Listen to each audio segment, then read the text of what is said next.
Hello friends, तो मैं हूं आपका दोस्त प्रियांशु जायसवाल और आज हम पढ़ेंगे fire fire and ice from the book first light और ये पोएम नंबर 2 है। तो चलिए फ्रेंड्स चालू करते हैं। ये जो फायर एंड आइस है ये एक बुक से इंस्पायर किया गया और उस बुक का नाम है डेंटिस्ट इन्फ्रे। ये डेंटिस्ट इन्फ्रे बुक से ये हमारे फर्स्ट फ्लैग बुक में दिया गया फायर एंड आइस। तो फायर का मतलब डिजायर होता है और आइस का मतलब हेटर्स होता है।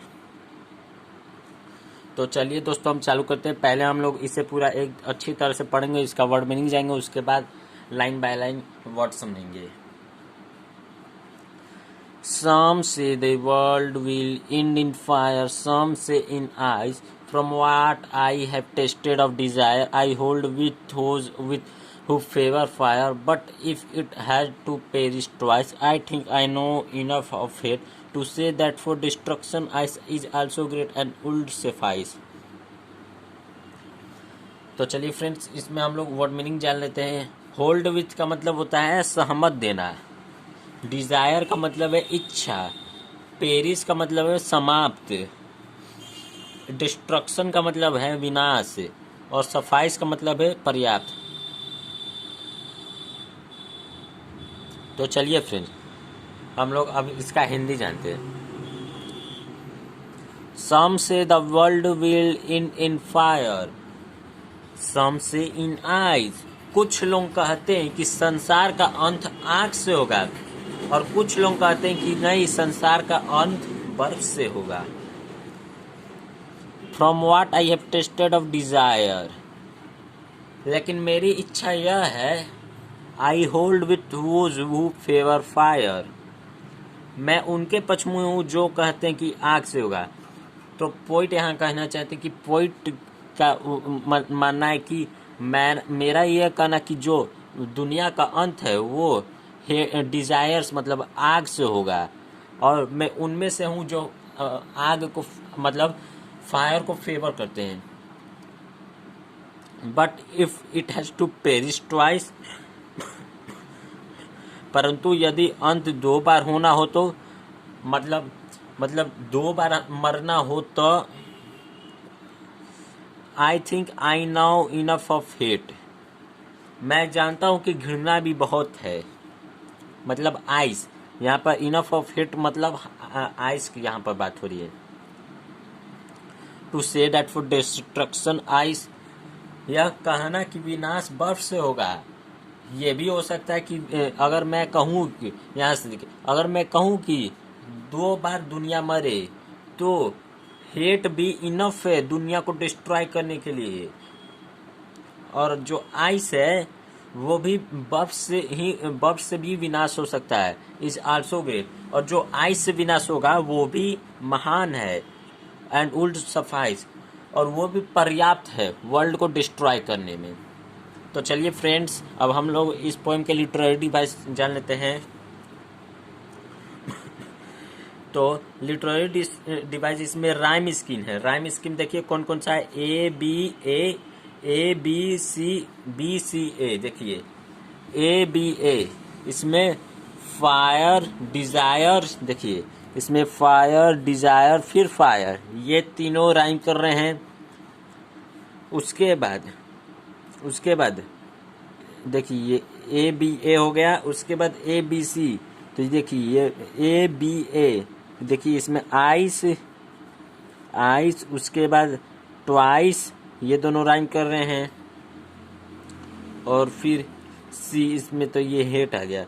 और उसके बाद आइस, देखिए इसमें आइस ट्वाइस फिर आइस, यहाँ पर राइम कर रहे हैं। उसके बाद फिर और आइस के बाद सफाइस, ये भी राइम कर रहा है।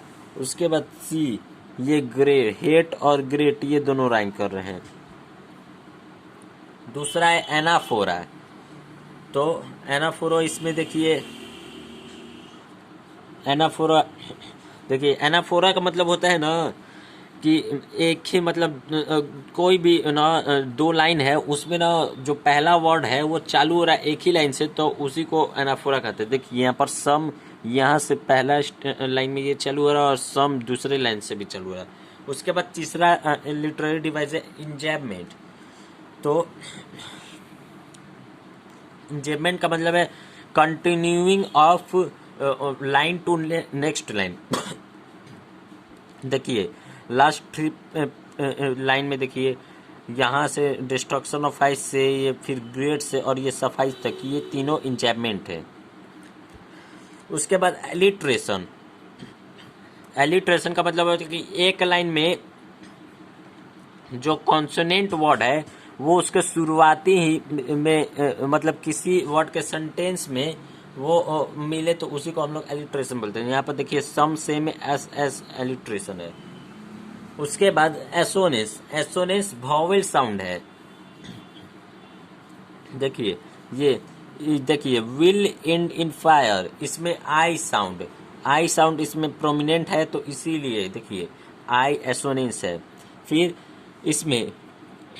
इसमें हु फेवर फायर, तो इसमें भी ये आई ये एसोनेंस है। और फिर नहीं, अब नहीं है एसोनेंस, अब कॉन्सोनेंस। कॉन्सोनेंट मतलब कॉन्सोनेंट साउंड और वो भी एंड में। तो कॉन्सोनेंट साउंड इसका, कॉन्सोनेंट साउंड इसका देखिए कॉन्सोनेंट साउंड, हाँ देखिए इसमें कॉन्सोनेंट साउंड ये विथ और थूज, इसमें टी एच और इसमें भी टी एच, ये दोनों राइम करें। तो इस चैप्टर का समरी हम देखते हैं। In this poem Robert Frost refers to prediction of how the world will end. इस पोएम में रॉबर्ट फ्रॉस्ट 2 प्रेडिक्शन मतलब अपने हिसाब से कि कैसे वर्ल्ड खत्म होगा। Some will say it will end in fire, कुछ कहते हैं कि ये फायर में मरेगा मतलब डिजायर।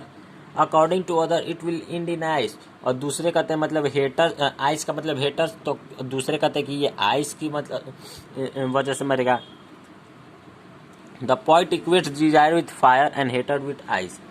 जो पॉइंट है वो डिजायर को फायर बोलते हैं और हेटर को आइस, जैसा कि मैंने आपको बताया। Both are growing with such rapid speed that a world will perish either away in fire और आइस।